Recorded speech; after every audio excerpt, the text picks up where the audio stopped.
So, for today's vlog mga panalo, mag-install naman tayo ng pairing sa Sniper 155. Uy, butasin sa aking plastic. Gamit natin basurahan yan. Ito yung tinatawag na WGP 60th anniversary. So, tanggalin natin.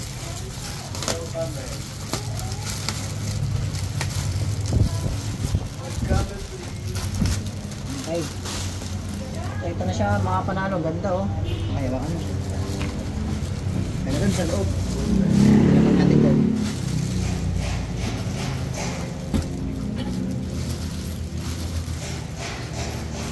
So mga panalo, ikakabit namin muna yung mga panloob. Tapos balikan natin tayo. Balikan natin sila. Okay. So yung mga panalo, kakabalik natin itong mga pairings. So ganito naman ang paglalagay nitong ating WGP 60th anniversary edition. Ano? So ikakabit na natin. So syempre kung kanina inangat natin to, natin yan. Unahin naman natin isaksak dito, okay? Tapos ito, kailangan mapalusot nyo yun dito sa mga to, okay? Para hindi umangat dito sa ilalim. Ayan natin. Tapos, pakapot ang G. Yan. So dapat nakadikit lahat. Pupush nyo dito. At saka nyo naman, punta pa, una. Yan, ipipress nyo. Yan, okay na. Ganun lang. Ayan, lapat na lapat ha. Okay, tara tayo sa kabila. So, yun sa kabila, ganun din. Okay natin.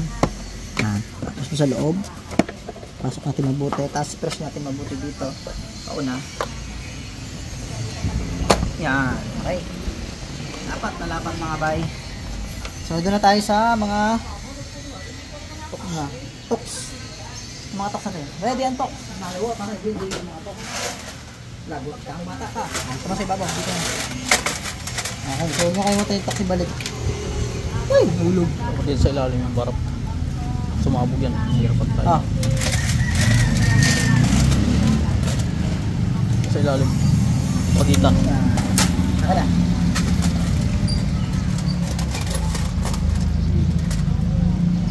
Ito yung mga tops niya. Huwag nyo kayo matayin balik. So, okay, doon tayo sa solid lock ng cover. Ito na yan. Pwede mo ang gis na impact rides DJ at saka mga bolts. So dito, huwag nyo muna itutusok to dito. At ganoon din sa pagkakabit sa kabila. Soksok nyo natin muna dito. Yan. Pag nakasoksok nya, hilahin nyo papunta sa likod. Yan. Tapos dito, balik natin. Tapos saka nyo ipipress dito. Okay. Ito na yung gis, huwag nyo kalimutan ibalik yan. Tapos ipakin na natin. Sakto lang dapat. Tapos syempre Philip yan. Tox lagay natin dito. Syempre yung Philip. Ito yung Philip dito. And ito na. Kita natin yung Philip. So sa kabila ganun din. Get ready.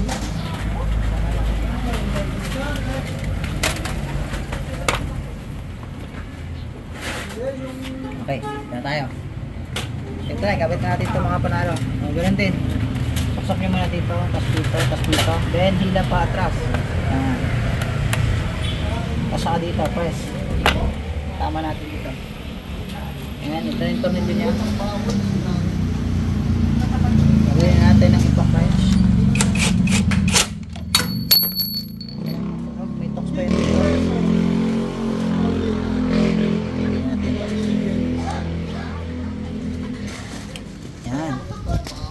Ito na yung kanyang pinit ulit.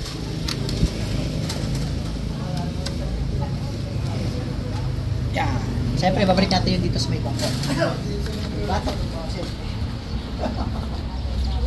Ito na. Kapit natin yung batok. Na-stretch siya, no? Hindi yan basta sa sisira. Stretch nyo lang. Angat natin ito muna. Yung step grill. Stretch natin.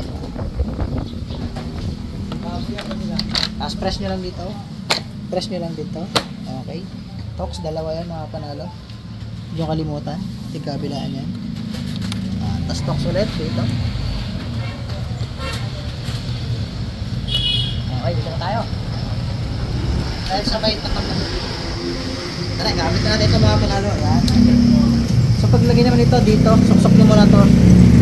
Okay, saka ito. Yan, yan ang unahin nyo lagi. Yan. push pa atras. Yan. Then dito arrange nyo ng maayos sa baba. Yan. Tapos dito. Then dito na tayo. So ito naman tulak nyo lang papunta sa ganito. Yan, yan o. Tapos may tox na naman yan mga panalo. Ito. Hindi ko kalimutan ibalik. Okay, so tapos yung kabila. At ito ay mga tornilyo na lang dito. So pinalitan na ni boss. Yung ganyan na.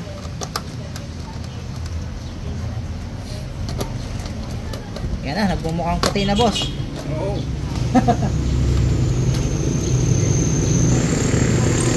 May tornilyo pa dito, kulang pa dalawa. Kaya natin lalagay yan mga panalo. So dito na tayo sa kabila naman. Okay, so ganun ulit.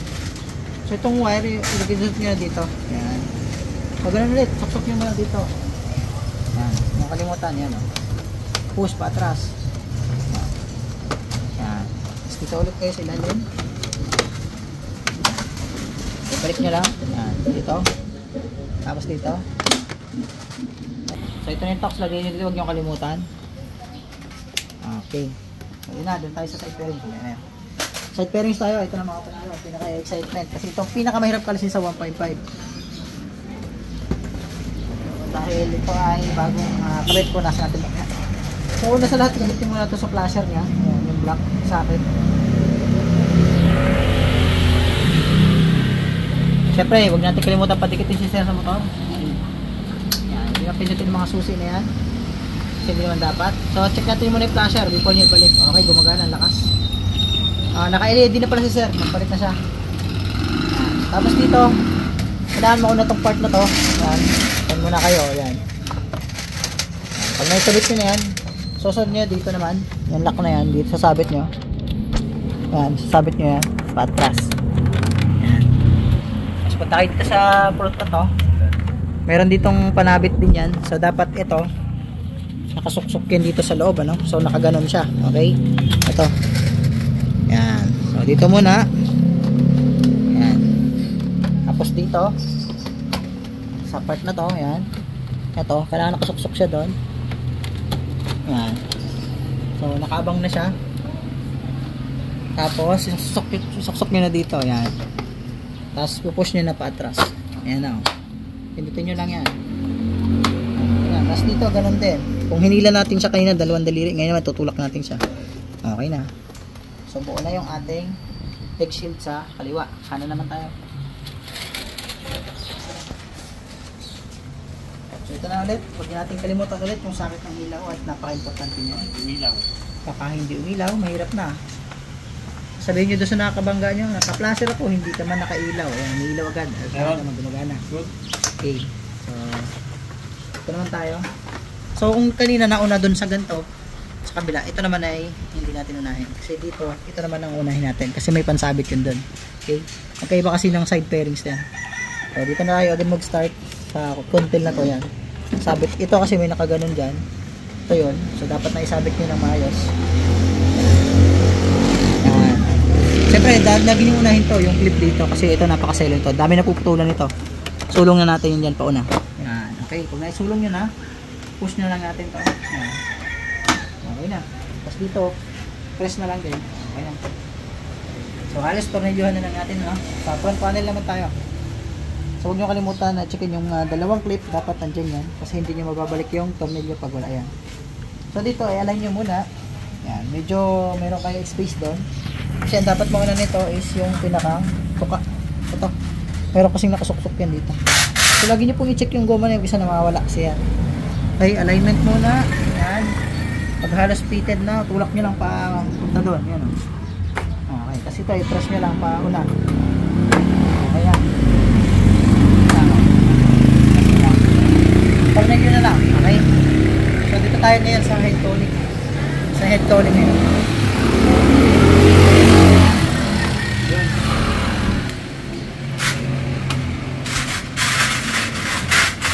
Sa head tooling yan, may panasabit yung dalawa.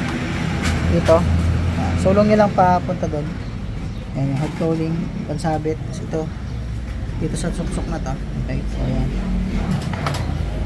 Ayan, madali itong head tooling.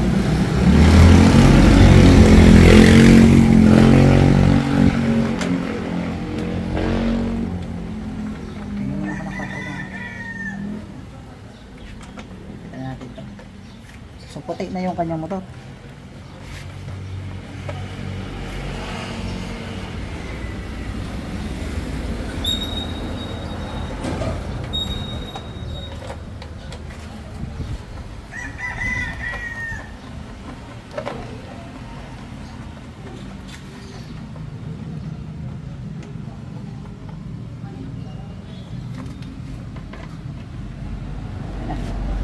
Okay.